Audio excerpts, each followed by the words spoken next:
Welcome to स्नेह गुरुजी channel. और आज मैं आप लोगों के लिए राकेश रोशन जी के डायरेक्शन में बनी 2013 में आई ऋतिक रोशन स्टारर एक super hero and super villain based movie Krrish 3 का बिहाइंड द सीन्स वीडियो लेकर के आया हूँ। फिल्म की स्टार्टिंग में रोहित मेहरा को सनलाइट इफेक्ट से पुनर्जीवित करने वाले एक्सपेरिमेंट को करते हुए दिखाया गया है, लेकिन रोहित मेहरा का यह एक्सपेरिमेंट फेल हो जाता है। वैसे इस फिल्म में ऋतिक रोशन ने ट्रिपल रोल किया है, पहला क्रिस का, दूसरा कृष्णा का जो कि क्रिस बनता है, और तीसरा रोहित मेहरा का जो कि कृष्णा का पिता है। जहां पर रोहित मेहरा के रोल के लिए इन्होंने डिफरेंट मेकअप ट्राई किया, प्रोस्थेटिक ट्राई किया और अलग अलग तरह की विक्स ट्राई करी थी। ऋतिक रोशन जी बताते हैं इनका शेड्यूल काफी थकावना होता था, 6-6, 7-7 घंटे तक ये क्रिस का कैरेक्टर कर रहे होते थे और उसके बाद 4 घंटे तक बैठकर मेकअप करते थे रोहित मेहरा का कैरेक्टर करने के लिए। और कभी कभी तो ऐसा होता था कि पहले क्रिस का करते थे, फिर रोहित मेहरा का करते थे और उसके बाद कृष्णा का भी करना पड़ता था। राकेश रोशन जी बताते हैं super villain versus super hero यानी क्रिस 3 की स्क्रिप्ट फाइनल होने से पहले 5-6 आइडियाज को रिजेक्ट किया गया था, वो भी 12 महीने के बाद। ये फिल्म किसी कॉमिक बुक या नॉवेल पर बेस्ड नहीं है, इसमें जो कुछ भी देखने को मिलता है वो सब राकेश रोशन जी की इमेजिनेशन है। खैर स्क्रिप्ट फाइनल होने के बाद इन्होंने टोनी चिंग के साथ में मिलकर स्टोरी बोर्ड तैयार किया और सबसे पहले उसके एक्शन सीक्वेंसेस को एनिमेट किया गया था। फिल्म के सेकंड सीन में दिखाया जाता है एक प्लेन का फ्रंट वाला लैंडिंग गियर काम नहीं कर रहा होता है, तब क्रिस वहां जाकर के उसे लैंड करवाता है। तो सीक्वेंस को कुछ इस तरह से शूट किया गया था और यह सीन उस समय का है जब काल की एक मानवर काया डॉक्टर सेट्टी का रूप ले लेती है, जिसे देखकर डॉक्टर सेट्टी बेहोश होकर गिर जाते हैं और उसके बाद में काया डॉक्टर आलोक सेन को मार देती है और फिर मानवर काया वहाँ से निकल जाती है। इस फिल्म में काया का किरदार किया है कंगना रनौत जी ने। खैर काया के वहाँ से जाने के बाद ही पहली बार काल को अपनी लैब में मानवर्स के साथ में दिखाया गया है। काल के मानवर है राइनो मैन, एक एंट मैन है, एक चीता गर्ल है और एक स्कॉर्पियन गर्ल है, साथ ही काया तो है ही और एक फ्रॉगमैन भी है। इन सभी को काल के मानवर के रूप में फिल्म में दिखाया गया है। खैर क्रिस जब तारों में उलझे हुए एक बच्चे को बचाता है, उसके बाद में कृष्णा के बर्थडे सेलिब्रेशन में एक वीडियो सॉन्ग देखने को मिलता है और यह इसी रघुपति राघव राजा राम नामक वीडियो सॉन्ग के शूटिंग के समय की कुछ क्लिप्स हैं। इस सॉन्ग के लिरिक्स लिखे हैं समीर अंजान जी ने और इसको गाया है नीरज श्रीधर, मोनाली ठाकुर एंड बाब ने। साथ ही इस वीडियो सॉन्ग की कोरियोग्राफी करी है इंडियन कोरियोग्राफर रेमो डिसूजा ने। रघुपति राघव वीडियो सॉन्ग के बाद में जब रोहित मेहरा बाल गोपाल यानी कि कृष्ण भगवान की पूजा कर रहे होते हैं, तभी उनको खुशखबरी मिलती है कि वह दादा बनने वाले हैं, जिससे वो बहुत ज्यादा खुश हो जाते हैं। तो उन सीन्स को कुछ इस तरह से रिकॉर्ड किया गया था। वैसे इस फिल्म में कृष्णा की वाइफ प्रिया का किरदार किया है प्रियंका चोपड़ा जी ने। वहीं दूसरी तरफ काल को अपनी लैब में काया के साथ में इंडिया में अपना बायो वायरस फैलाने पर डिस्कशन करते हुए दिखाया गया है। तो सीक्वेंस को कुछ इस तरह से शूट किया गया था। वैसे इस फिल्म में काल का किरदार किया है विवेक ओबेरॉय जी ने और इस मूवी में काल यानी कि विवेक ओबेरॉय को जिस मूविंग चेयर पर बैठे हुए दिखाया गया है उसे डिजाइन किया था साबू सिरिल जी ने।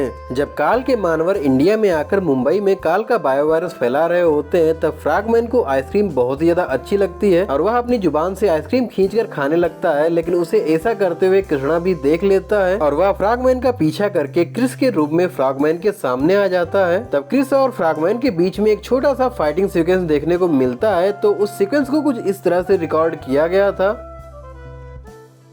काल का बायोवायरस बहुत ही तेजी से फैलने लगता है, इस वजह से लोगों के बीच में अफरा तफरी मच जाती है और तभी क्रिस एक छोटी सी बच्ची को बचाने की कोशिश करता है, लेकिन वह बचा नहीं पाता है। खैर बाद में रोहित मेहरा अपनी लैब में क्रिस यानी कि कृष्णा के ब्लड से इस वायरस का एंटीडोट बना लेते हैं। वहीं दूसरी तरफ काल इंडिया में एंटीडोट बन जाने से बहुत ज्यादा गुस्सा होता है और अपनी लैब में तोड़फोड़ करने लगता है। तो उन सीन्स को कुछ इस तरह से रिकॉर्ड किया गया था। वैसे इस फिल्म में काल की लैब का जो एक्सटीरियर दिखाया गया है, रियल में वह स्विट्जरलैंड में स्थित स्फिंक्स ऑब्जर्वेटरी का है। और इसके बाद में फिल्म में ऐसा दिखाया गया है कि क्रिस के सम्मान में मुंबई में एक बड़ा सा क्रिस का स्टैचू बनवाया जाता है और उसका इनॉग्रेशन डॉक्टर रोहित मेहरा के द्वारा कराया जाता है। और तभी यहाँ पर एक वीडियो सॉन्ग देखने को मिलता है गॉड, अल्लाह और भगवान ने बनाया एक इंसान के नाम से, और यह इसी सॉन्ग के बीटीएस सीक्वेंसेस हैं। इस सॉन्ग के भी लिरिक्स लिखे हैं समीर अंजान जी ने, लेकिन इस सॉन्ग को गाया है सोनू निगम और श्रेया घोषाल जी ने।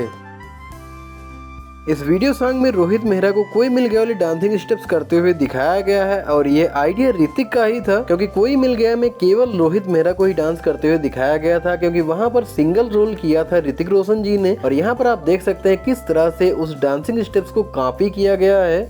इस फिल्म में मुंबई शहर की सड़कों पर होने वाले एक्शन को दिखाया गया है, बट रियल में इसे रामोजी फिल्म सिटी में एक बड़ा सा सेट बना करके शूट किया गया है, जहाँ पर मुंबई जैसी दिखने वाली सड़कें बनाई गई थी, ऊंची ऊंची बिल्डिंग्स बनाई गई थी, और अगर आप वहाँ पर खड़े होकर देखते तो ऐसा लगता जैसे कि आप सच में मुंबई में ही खड़े हों। और इस सेट को डिजाइन किया था RRR का सेट डिजाइन करने वाले प्रोडक्शन डिजाइनर साबू सिरिल जी ने। साबू सिरिल सर बताते हैं इस फिल्म में क्रिस का जो 35 से 40 फीट ऊंचा स्टैचू देखने को मिलता है, इसके लिए उन्होंने पहली बार 3D प्रिंटिंग का यूज किया था और क्रिस का फेशियल स्कैन लेने के बाद में इस फिजिकल मॉडल को तैयार किया गया था। एक तरफ तो क्रिस के स्टैचू पर सेलिब्रेशन हो रहा होता है, वहीं दूसरी तरफ रोहित मेहरा की लैब में काल के मानवर घुसकर उसे बर्बाद करते हैं और उसमें आग लगा देते हैं। और इसके बाद में रात के समय काल के मानवर कृष्णा यानी कि क्रिस के घर पर भी हमला करते हैं, जहां पर प्रिया एक दरवाजे के नीचे आ जाती है। तो उस सीन को कुछ इस तरह से शूट किया गया था।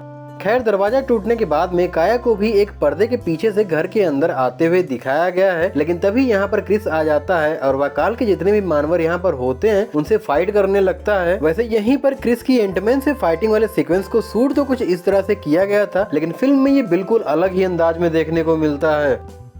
इसके बाद में कृष्णा को एक हॉस्पिटल में दिखाया जाता है, जहां उसे पता चलता है प्रिया का मिसकैरेज हो चुका है, बट प्रिया तो काल के पास पहुंच चुकी होती है और यहाँ पर काया प्रिया के रूप में लेटी होती है। और फिर प्रिया के ही रूप में जाकर के काया क्रिस के द्वारा पकड़े गए काल के मानवर फ्रैगमैन को मार देती है और उसी शाम को डॉक्टर रोहित मेहरा से उस बायो वायरस के एंटीडोट के बारे में जानकारी हासिल करने की कोशिश करती है। तो यह उसी का BTS सीन है। इसके बाद में अगले दिन प्रिया के रूप में काया और कृष्णा दोनों ही R-City मॉल जाते हैं, जहाँ पर कृष्णा एक जान बचाता है और काया भी एक बच्चे को बचाती है। इस वजह से उसके अंदर ह्यूमन इमोशंस डेवलप होने लगते हैं और तभी एक वीडियो सॉन्ग देखने को मिलता है दिल तू ही बता के नाम से, और यह इसी वीडियो सॉन्ग के शूटिंग के समय के कुछ क्लिप्स हैं। इस सॉन्ग में काया यानी कि कंगना रनौत को कृष्णा यानी कि ऋतिक रोशन से रोमांस करते हुए दिखाया गया है। इस सॉन्ग को जॉर्डन में शूट किया गया है, जहाँ अक्सर रेत के तूफान आते थे, इस वजह से शूटिंग रोकनी पड़ती थी और तूफान के जाते ही फिर से शूटिंग शुरू करी जाती थी। इवन एक सीन तो ऐसा है जिसमें सैंडस्टॉर्म को बैकग्राउंड में जाते हुए भी दिखाया गया है।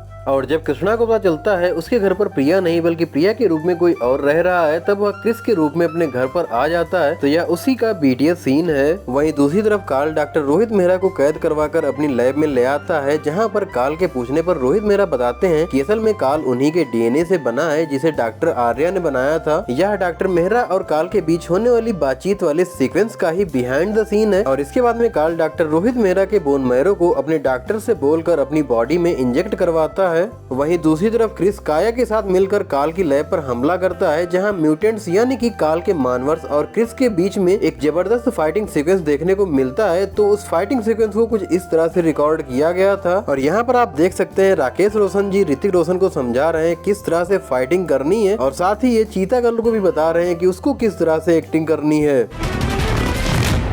अब काया भी यहाँ पर क्रिस का साथ दे रही होती है और उसे पता होता है प्रिया कहाँ कैद है, इसलिए वह प्रिया को छुड़ा कर ले आती है और क्रिस को सौंप देती है। साथ ही वह बताती है कि काल यहाँ पर नहीं है। तभी काल को उसकी दूसरी लैब में बोन मैरो ट्रांसफर होने के बाद में उठता हुआ दिखाया जाता है, जहाँ पर उठकर वह सबसे पहले अपने DNA फादर रोहित मेहरा के पास में जाता है। तो यह उसी का BTS सीन है। वैसे इस फिल्म में काल का कैरेक्टर बहुत ही खतरनाक दिखाया गया है, बहुत स्कैरी है। खैर, मूविंग चेयर छोड़ने के बाद में काल यानी कि विवेक ओबेरॉय को एक मेटल कॉस्ट्यूम पहने हुए दिखाया गया है। इस कॉस्ट्यूम को 22 से 23 पार्ट्स में बनाया गया था और रिपोर्ट की माने तो इसका वजन लगभग 28 kg था। इसे भी प्रोडक्शन डिजाइनर साबू सिरिल जी ने ही डिजाइन किया था। और काल को जब भी रेडी करना होता था तो 2 परमानेंट ड्रेसमैन उनके साथ ही रहते थे, और लेकिन जैसे ही शूटिंग होती थी एक किक और एक जंप में ही 2-3 पुर्जे निकल आते थे, जिनको फिर से लगाना पड़ता था। जब काया क्रिस को अपने साथ लेकर काल की दूसरी लैब में आती है तब पहले काल काया से बात करता है, तो यह उसी का BTS सीन है। लेकिन फिर वह काया को मार देता है क्योंकि उसे काया की सच्चाई पता होती है। इसके बाद काल की लैब में ही क्रिस और काल के बीच में एक फाइटिंग सीक्वेंस देखने को मिलता है, जहां पहले तो क्रिस काल को मारता है, लेकिन बाद में काल क्रिस के ऊपर भारी पड़ता है और अपनी शक्तियों से क्रिस को लैब की दीवार पर चिपकाकर पहले तो उसे घायल करता है और उसके बाद में एक जोरदार पंच मारकर क्रिस को नीचे गिरा देता है। तो उस सीक्वेंस को कुछ इस तरह से रिकॉर्ड किया गया था। इसके बाद काल मुंबई सिटी आकर के क्रिस का स्टैचू तोड़ता है और लोगों को बताता है कि उसने क्रिस को मार दिया है, लेकिन रोहित मेहरा ने अपने सनलाइट एक्सपेरिमेंट से अपनी जान देकर के क्रिस को बचा लिया होता है और वह भी यहाँ आ जाता है। यहीं पर काल और क्रिस के बहुत ही तेजी से एक दूसरे से टकराने वाले सीन्स को ग्रीन बैकग्राउंड पर शूट किया गया है और इनके टकराने से बहुत ही जबरदस्त वेव क्रिएट होती है जिससे लोग गिर जाते हैं, उसे कुछ इस तरह से रिकॉर्ड किया गया है। इसके बाद में क्रिस और कार्ल दोनों के ही बिल्डिंग्स में फाइट करने वाले, आसमान में फाइट करने वाले जो सीन्स फिल्म में देखने को मिलते हैं उन्हें ग्रीन बैकग्राउंड पर ही शूट किया गया है। फिल्म मेकिंग की दुनिया में इसे ग्रीन स्क्रीन कहते हैं। खैर, इन दोनों की फाइट की वजह से बिल्डिंग्स टूट जाती हैं और बिल्डिंग्स का मलबा लोगों पर गिरने लगता है। तब क्रिस लोगों को बचाने की कोशिश करता है और यहाँ पर आप देख सकते हैं कि मलबे को किस तरह से नीचे गिराया गया था और कुछ में तो छोटे छोटे विस्फोटक भी लगाए गए थे ताकि वो नीचे गिरते ही टूट जाएं। इसी सीन में क्रिस जब ऊपर से गिर रही एक बिल्डिंग को अपने कंधे पर रोकता है तब मौका पाकर कार्ल क्रिस की पिटाई करने लगता है। तो उस सीन को कुछ इस तरह से रिकॉर्ड किया गया था।